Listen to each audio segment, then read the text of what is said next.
Well, that is it. This is the last day of OTAs. It's finally over with. Until we have a little bit of a wait, and then we have Eagles training camp with the beat writers. We're there at the last day of Eagles OTAs. Definitely some things to report about some players, what's going on, some of the press conferences, some things to take out. Not a crazy amount of news, but definitely some eye-opener things to definitely look at while we kind of wait till we get into training camp. And yeah, I'm pretty pumped. I'm pretty excited about it. So let's get straight into the last day of Eagles OTAs. Because I've seen enough horror movies to know any weirdo wearing a mask is never friendly.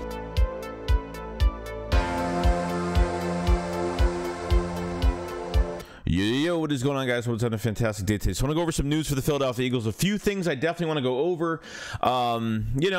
This is the end of the road for OTAs, and that's fine. I'm glad, the time will go by, guys. It's not like, we're going to be stuck in here for a long time, but, sooner or later we will get to Eagles training camp, see this competition between our roster. And yeah, so while we're waiting for that, there was some news that did come out today. Jalen Hurts had a rough day today, I gotta say, at OTAs. He threw 2 picks at OTAs, which was kind of crazy. Threw a pass on the right sideline to Devontae Smith on a double move, which was great. And so those, came back with a nice touchdown after that. But we got to talk about one thing here, that there has been a specific linebacker that's been making a lot of noise throughout Eagles OTAs, and that's been Christian Ellis. Interesting enough, the first time I heard about Christian Ellis was after the Steelers game. The Eagles were really playing bad special teams at this point, and that's when Michael Clay had that interview, that press conference, like, we need to change certain things and change schemes, change personnel, blah blah blah. And Christian Ellis was brought up from the practice squad to the active roster, or brought up to at least special teams. And ever since they brought him up to special teams, he was always making tackles on special teams. He was always making plays. Not only that, but two picks, one for Christian Ellis, one's for Mekhi Gardner, the undrafted free agent from LSU. So at least one of our undrafted free agents is starting to make some plays. But Christian Ellis was playing with the ones. He was the other linebacker next to Nakobe Dean, which is pretty cool.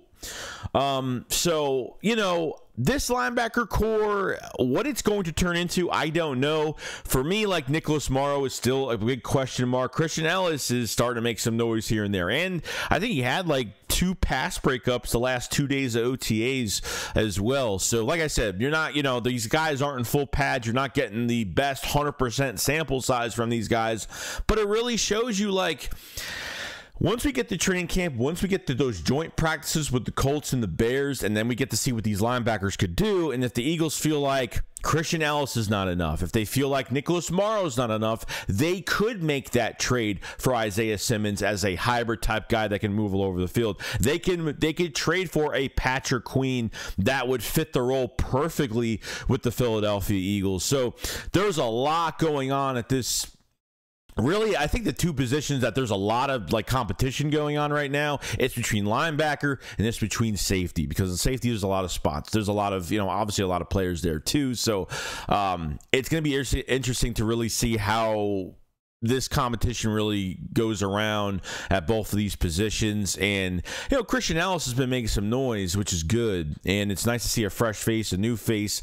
You never know what could happen. There could be a gem in this roster and you don't know where it's coming from, you know what I mean? So you always have to be patient with something like this. But like I said, Christian Ellis is a special team standout, and now believing to make some noise and playing with the first team already. That's pretty damn good, I gotta say. And there'll be a lot more where this comes from. Once we get into training camp, like I said, once we get the joint practices with full pads, that's when we're really gonna see the competition unfold. But not even just that. I think what's gonna be really good about this in general is that even if the starters are not playing, we're going in the preseason games. I think it's gonna be very, very important, because not only the starters aren't playing, but now these backups are going to get a lot of playing time in those games. We're going to see a lot of guys through the back end of our roster. Probably going to see a lot of Christian Ellis in these preseason games too, with full pads on. So it's going to be fun for both sides, seeing really the starters and seeing the competition unfold at joint practices, and then seeing really the back end of who's really making noise in the preseason games as well. So I think for both, it makes a lot of sense. And yeah, Christian Ellis. Yeah, I mean, literally, Nakobe Dean, I feel really good about going to this year. But, you know, Nicholas Morrow is just, you know, I feel good things from him. But like I said, I have to see it. Sean Desai with this defense, I have to see it. So Christian Ellis making a lot of noise here, which is great, which is awesome, and cannot complain about it whatsoever. Now, next on the list, obviously, Jalen Hurts had his press conference today. Jalen Hurts had his press conference and talked about Brian Johnson, the relationship, what's going on. We haven't heard from Jalen Hurts in a bit. So the Brian Johnson relationship, that they have a really good relationship. And you always want your OC and your quarterback to have a very good relationship. You never want bad blood between the two. And obviously, Brian Johnson has known Jalen Hurts since he was a kid, all his life pretty much. And I think the one thing going into this offseason this year was I wanted to keep both of them together. I really didn't want Brian Johnson to leave because, like I said, you always want those relationships. I don't think Brian Johnson's going to be here for a long time. I mean, if Brian Johnson becomes a successful OC, he won't be here for that long. And I already kind of know that, for, you know, unless he just really doesn't care and wants to stay here and still wants to coach here, whatever the case may be with that. But you know, Hurts talked about, you know, obviously getting this new contract, and it's not going to change him. You're like, yeah, the numbers are different, but I still have the same work ethic, you know, same drive, same everything. I'm going to play the same, you know what I mean? So to hear that from your quarterback is great, because, you know, there's a lot of players in recent years where, you know, guys get paid, whether it's quarterback or any position, and they start to dim down in production. And I don't think you're going to get that at Jalen Hurts. I know we've talked about this even after him getting the extension, but nothing's going to change this man. His work ethic, what he does on the field, and, you know, gravitating these guys towards him, and players wanting to play with Hurts. And I think he's going to play I mean, his passing game was really good last year. I think it's going to be more of a great year. And to be honest with you, I understand, like, people are going to flip out over joint practices or training camp when Hurts, you know, if Hurts throws 2 picks in three plays, I'm fine with it. Like, I don't want Jalen Hurts to look perfect every single play at OTAs or training camp. I want to see defensive guys make plays, because it can't be one-sided. You know, your quarterback can make mistakes during training. This is the time to make mistakes right now. This is why you have training camp. This is why you have mini camp. This is why you have OTAs. This is why you have all this stuff, because you get, you know, you fix the mistakes that you're, you know, consistently doing. That's perfectly fine. This is the time to make those mistakes. But I want my defensive guys to make plays. You know, I want those guys to go out there and, you know, give Hurts a bad day. Like, there's nothing wrong with that at all, of him making mistakes. People are going to jump the gun and be like, oh, he's not going to play good this year, and blah, blah, blah, blah, blah, blah. You know, like, you can't look good every year. You got to be fair with it. You know, iron sharpens iron. This defense needs to make plays. If the defense is making plays, then Sean Desai is doing a good job, at least during this process, during OTAs, and then going to training camp. You know, that's good. That's a good thing. That's you know, it's not a bad thing at all. So I know I've been kind of going all over the place in this video, but, you know, it's, you know, we have to be very happy with this roster. This roster, I think, is slightly better than last year. I think that it's very talented. You know, and I think they're not done adding more players. So Hurts is obviously the main piece of the puzzle in your offense, and I'm very excited for it. Very, very, very excited. Now, camp standouts. Okay, now Nick Sirianni, this was an eye-opener, very big eye-opener. Now, he talked about who was the biggest camp standout so far, and he mentioned Quez Watkins. So I guess there's no trade for Quez. You know, there's no maybe guaranteed. You know, of course, there's always competition at every position, but, you know, there was a lot of rumors that Zacchaeus was like maybe the threat for Quez Watkins losing his starting job, or he was going to get traded for a wide receiver 3, and that might not be the case anymore here. So Nick Sirianni in the camp sounds, he said, I have no problem, you know, singling out one guy who I think has been phenomenal, Quez Watkins. No one in the building said it, but I could sense it on him. Like, oh, some people think I stink. That's how he's attacked every day, every practice. So that's a really good sign that Quez is going to, you know, we heard We heard that, from Quez's trainer, he's bulked up a little bit. He's been working his tail off this offseason. I think, like I said, I always thought the Eagles really like Quez. This is a contract year for Quez. Zacchaeus got signed. Quez went on Twitter and was like, I'm going to make y'all eat your words.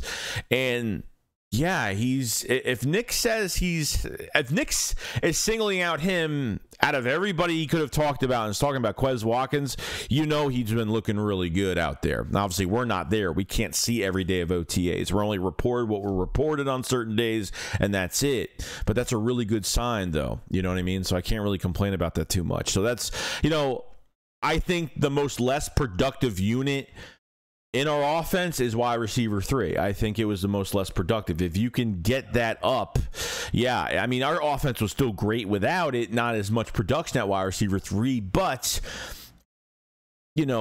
give Quez some of those catches that he dropped or some that he fumbled or, stuff like that. It changes a lot of things. Obviously, a Super Bowl, maybe that. I don't want to single Quez out and say it's all his fault because it's really not. It's a lot of factors. It was the defense. And we all know how the Super Bowl played out, which I won't talk about.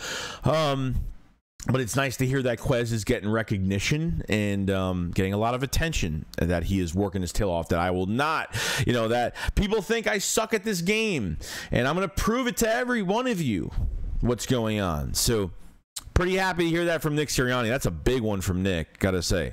And then Nick's last words of training camp to the guys, he pretty much says, come back in the best shape of your life, and he said stay out of the news, stay out of social media, stay out of getting in trouble, and that was the number one thing. So I never fear anything with this team. I think mostly, like, if this team is ever going to do things together, they're going to do things together during the offseason and work out and work out. And this is when we start seeing videos of workouts from players and, if these guys are coming together, Hurts bringing in the wide receivers together, stuff like that, which I think is really cool. So that was like the last message from Nick Sirianni, to the team. And, obviously it's straight to the point and simple, And lastly, some news outside the Eagles when it comes to free agent defensive ends. Another one is down. It looks like Frank Clark has signed with the Broncos, one-year deal. So Floyd signed with the Bills, Frank Clark with the Broncos. Yank Ngakoue, Jadeveon Clowney still out there, and obviously Danielle Hunter is out there for trade right now. The Vikings not only are trying to trade